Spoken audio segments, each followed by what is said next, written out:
This is not what this protest is about. So stop.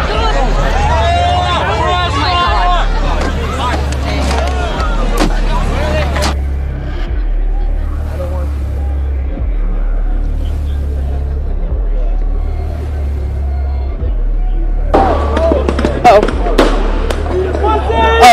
here we go. It looks like glass projectiles are being thrown at the police. Okay, we gotta go. Yeah, don't forget the rubber.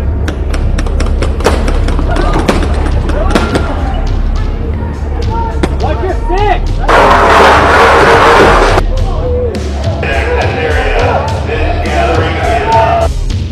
Protesters, this is an unlawful assembly. You must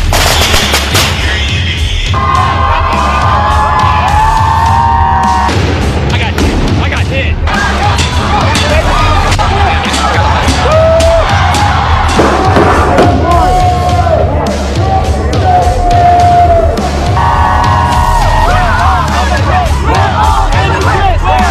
That's not what America is, and we refuse to stand for.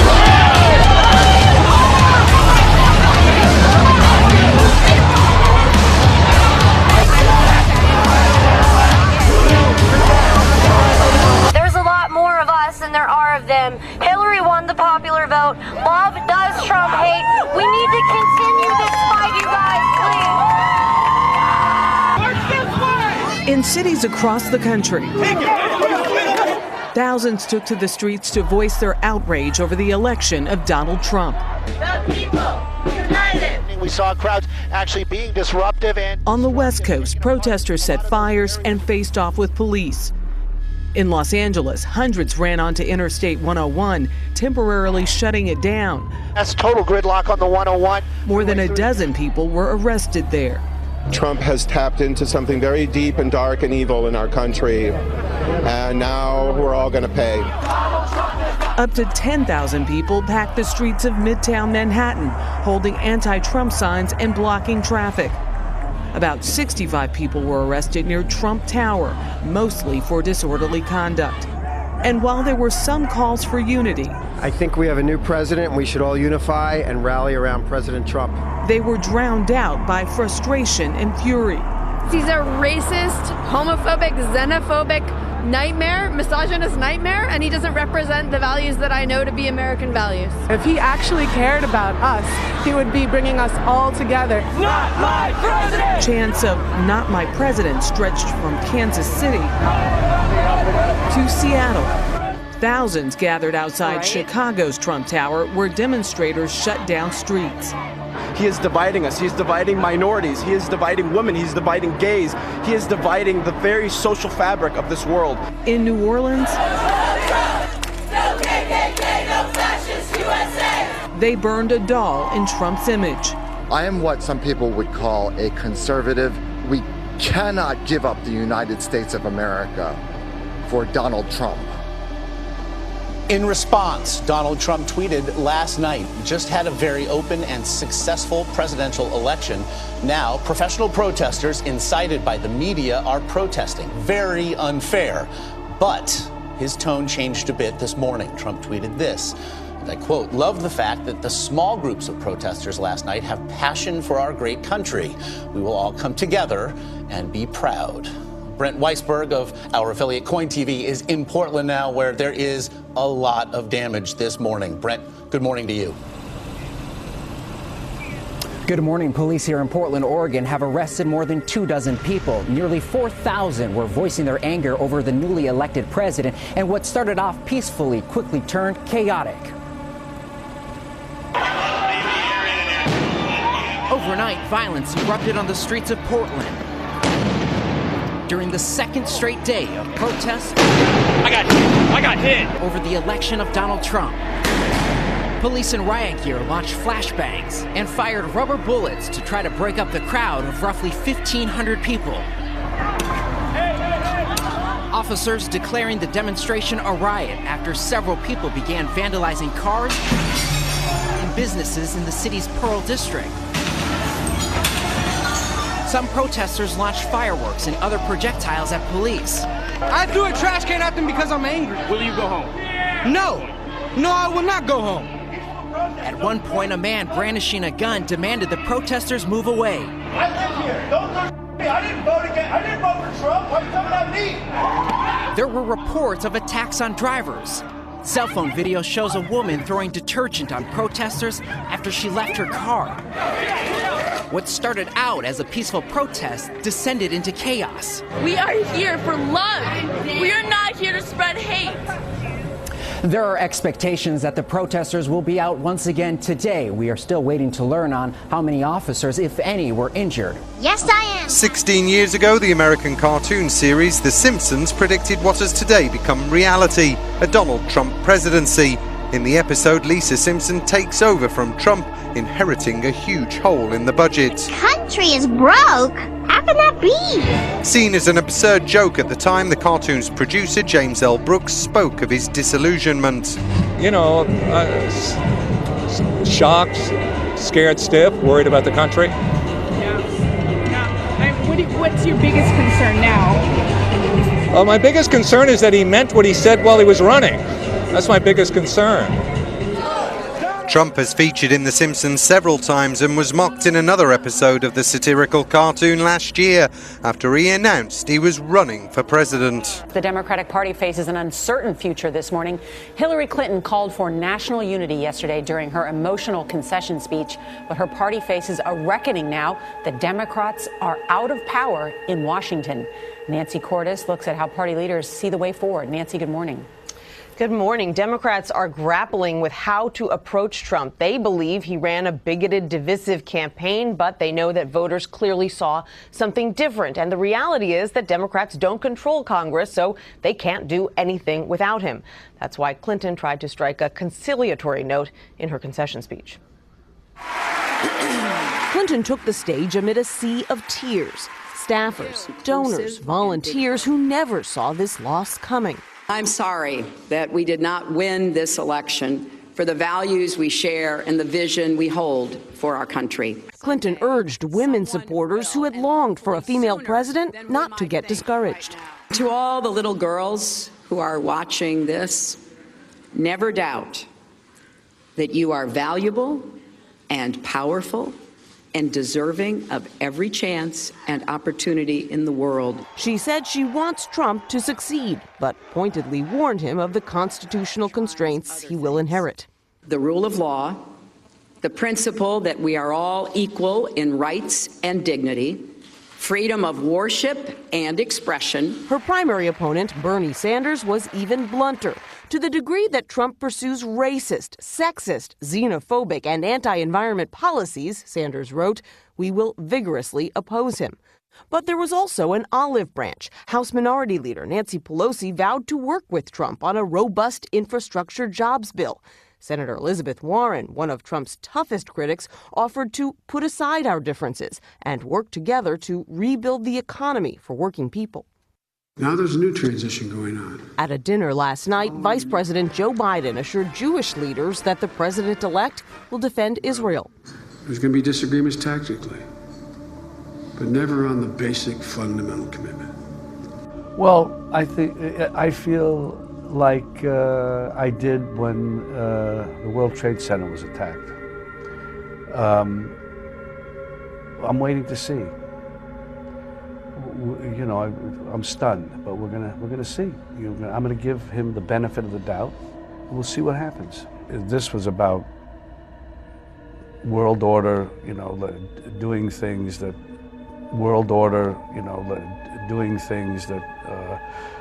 trying to work our way through a lot of problems internationally and domestically, and you need a grown-up for that. And we're going to see, though. That's all I say again, is we'll see. You're there. We're all waiting, but we're watching. Israel's right wing very much celebrated a Trump victory, and almost immediately after the election results came in, called on President-elect Donald Trump to move the American embassy to Israel from where it is now in Tel Aviv to Jerusalem.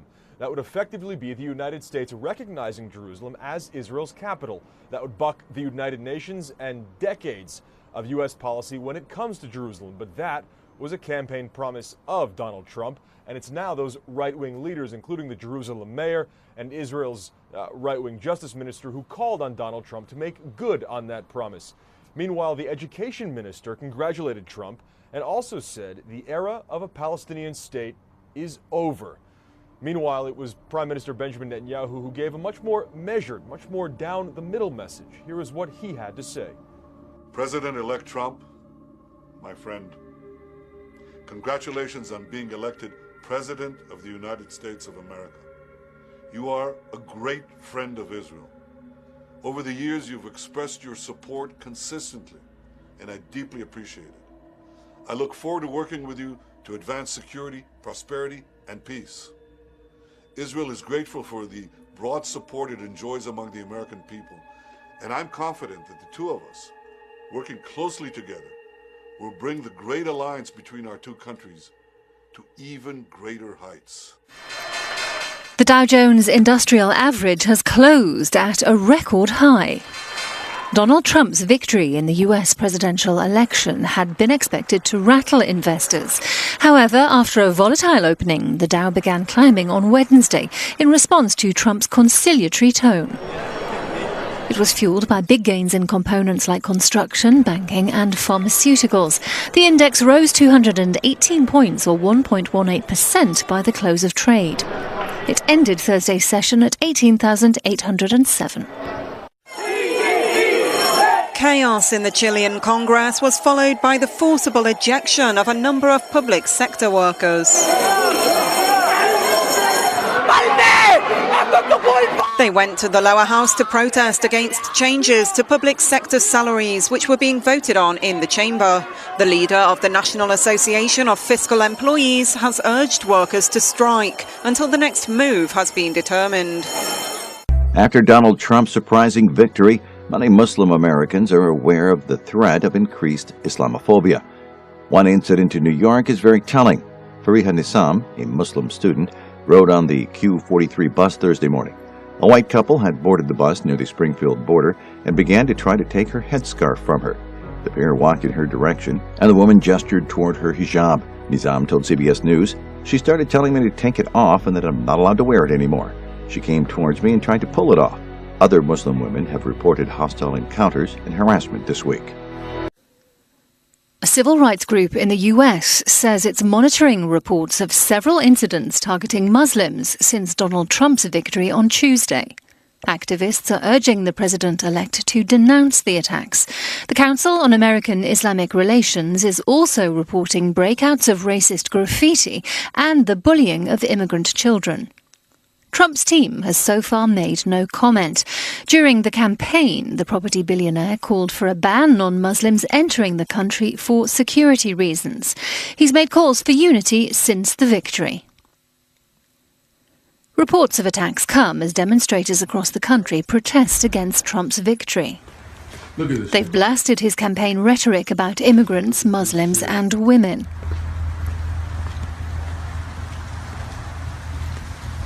Look at this.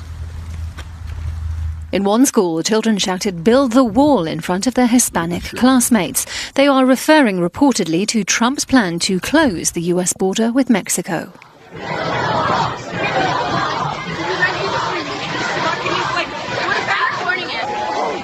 But not everyone in Europe's ready to accept the rising populist parties. The BBC is being accused of providing a platform for fascists because it's invited Marine Le Pen for an interview this coming Sunday.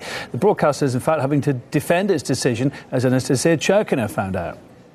We're seeing a quite unusual situation where we're seeing this major mainstream news channel in the UK, the BBC, having to explain themselves in terms of the choices they're now making with their interviewees. This comes following the BBC's announcement that they plan to interview France's Front National leader Marine Le Pen. And this, of course, followed a backlash on Twitter, on social media. We saw the senior reporter for BuzzFeed send out a tweet that prompted this self-explanation from the BBC. The tweet said, 2016, the year fascism became so normalized, it gets invited onto breakfast TV.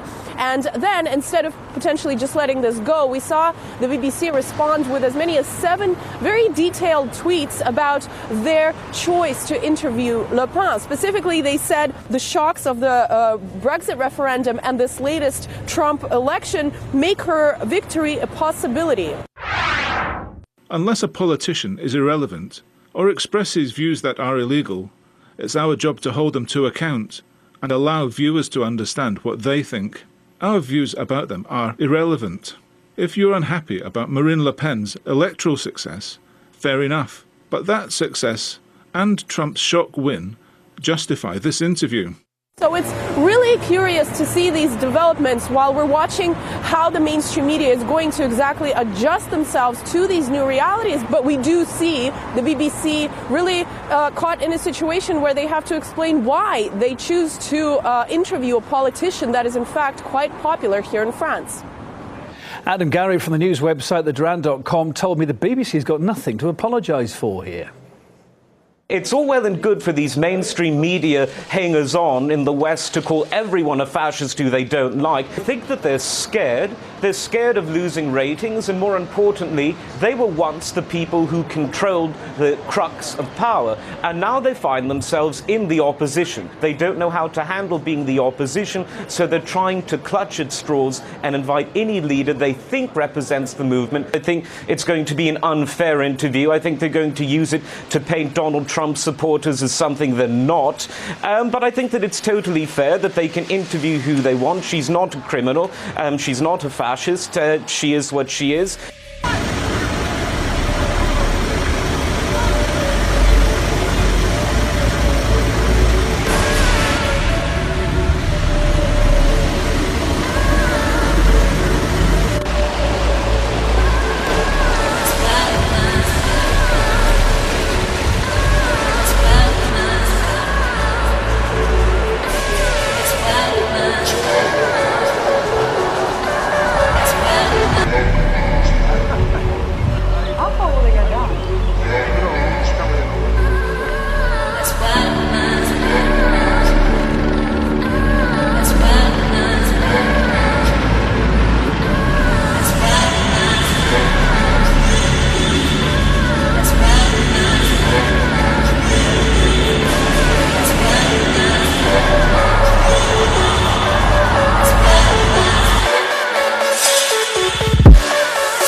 And elsewhere in Vietnam, where local media say the country is scrapping plans to build 2 nuclear power plants over soaring costs and mounting safety concerns. The plants were slated to have a capacity of 4,000 megawatts and were being developed with assistance from a Japanese consortium. However, the proposed costs for both plants have doubled since 2011's Fukushima nuclear disaster. Japanese media report if the project is shelved, it will be a major blow to Prime Minister Shinzo Abe's nuclear power exporting strategy. The Taliban says it carried out a suicide bomb attack last night on the German consulate in Afghanistan. At least 4 civilians were killed and scores more hurt when a car packed with explosives rammed into a wall surrounding the compound in the northern city of Mazar-e-Sharif. Heavily armed attackers followed up the blast, battling with Afghan and German security forces late into the night. The German embassy says all Germans at the site were rescued unharmed. A Taliban spokesman said the attack was in response to NATO airstrikes against suspected militants last week in the city of Kunduz, in which dozens of Afghan civilians were killed. The strikes were called in after US and local troops came under heavy fire during an operation in which 2 American service members also died. Scores of migrants set out on the long walk from Belgrade to the border with Croatia. They're demanding the EU open its doors to them. Thousands have been trapped in Serbia for months after the Balkan country's EU neighbours beefed up border controls to keep migrants away. There's a big problem for us in the Serbia and for refugees, and we want to go to Croatia border, and it will be a very humble request of us to open the border of Croatia, and we will go by walk there from Belgrade city to Croatia border. Hundreds of men have been camping out in parks or abandoned warehouses in Belgrade. Their plight has recently worsened. Human rights groups have been told to stop food deliveries outside migrant centres in a bid to move them off the streets.